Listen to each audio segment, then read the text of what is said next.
ព្រះនាងរូបស្រស់សម្រស់ផុតគេសុវណ្ណកាសោរូបល្អឆើតវេទាំងឈ្មោះទាំងទេសត្រីសំស័ក្តិតែកម្មចាំចង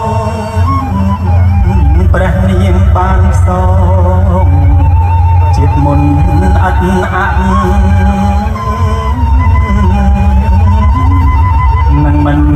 ស្រដីទៅប្រុសណាម្នាក់រឿងនេះ